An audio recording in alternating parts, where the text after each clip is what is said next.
ప్రభుత్వంలో సచివాలయం కట్టడం వల్ల నూతనంగా ఏమైనా ఉద్యోగాలు వచ్చినాయా?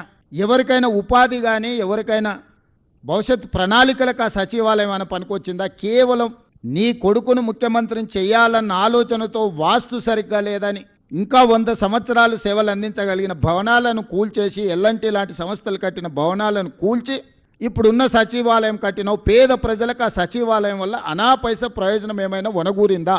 కమాండ్ కంట్రోల్ రూమ్ ద్వారా ప్రతిపక్ష నాయకుల ఇళ్ల ముందు సీసీ కెమెరాలు పెట్టి కమాండ్ కంట్రోల్ రూమ్లో కూర్చొని చూసుకోవడానికి, ప్రతిపక్షాల మీద తనంటే గిట్టని వాళ్ళ మీద, పాత్రికే మిత్రుల మీద నిఘబెట్టడానికి కమాండ్ కంట్రోల్ రూమ్ కట్టినవు తప్ప కమాండ్ కంట్రోల్ రూమ్ అంతకుముందు ఎవరినన్నా లోపలికి రానిచ్చిండ్రా? లోపల ఏముందో అదొక గండికోట రహస్యం. సద్దాం హుస్సేన్ ఆయన లాంటి వాళ్ళని 6 మందిని నకిలీలను తయారు చేసిండంట ప్రాణరక్షణ కోసం.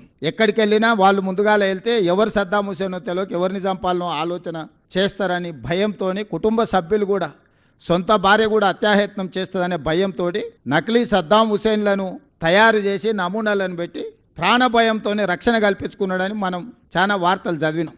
ఇలా చంద్రశేఖరరావు గారు ప్రాణభయంతో తనను కాపాడుకోవడానికి ప్రగతి భవన్లో బుల్లెట్ ప్రూఫ్ అద్దాలు బాత్రూంలో కూడా పెట్టుకునే పరిస్థితి వచ్చింది. ప్రతి వాళ్ళ మీద నిఘబెట్టాలన్న, తొంగి చూడాలి ప్రైవేటు జీవితాలలో అని తండ్రి కొడుకుల ఆలోచనతోటి టెలిఫోన్ ట్యాపింగ్ కానీ లేకపోతే కమాండ్ కంట్రోల్ రూమ్ కానీ కట్టినరు. రైతుల కోసం 1 కోటి ఎకరాలకు నీళ్ళు ఇస్తామని చెప్పి 1,00,000 కోట్లు ఖర్చు పెట్టిన కాళేశ్వరం కూలిపోయింది. ఈ 10 సంవత్సరాలల్లా ఈ తెలంగాణ రాష్ట్రానికి ప్రయోజనం చేకూర్చే విధంగా ఏ ప్రణాళికలైనా కేసీఆర్, నరేంద్ర మోడీ గారు, కిషన్ రెడ్డి గారు, కేటీఆర్ గారు చేసిండ్రా?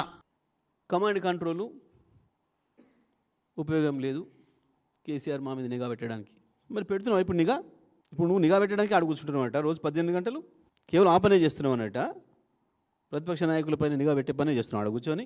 కేసీఆర్ చేయించాల్సిన పని చేయించండి కాబట్టి అక్కడి నుంచి హైదరాబాద్ పూర్తి కంట్రోల్లో ఉంది ఆనాడు శాంతి భద్రతల విషయంలో.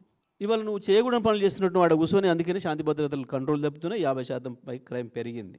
ఏ వ్యవస్థను ఆ వ్యవస్థ తిరిగి పనిచేయనిస్తే ఇబ్బంది ఉండదు. ఇంకా ఏం మాట, మూర్ఖపు మాట. 2 సంవత్సరాలు అయింది మీ చేతికి వచ్చి ప్రగతి భవన్. ప్రగతి భవన్ బాత్రూమ్ దేని కట్టిండు? Bullet proof. సిగ్గు అనిపించదా మాట్లాడడానికి అట్లాంటి మాటలు? నిలబడతావా ఛాలెంజ్కి? పోదామా ప్రగతి భవన్కు? చూపిస్తావా అందులో బుల్లెట్ ప్రూఫ్ బాత్రూమ్?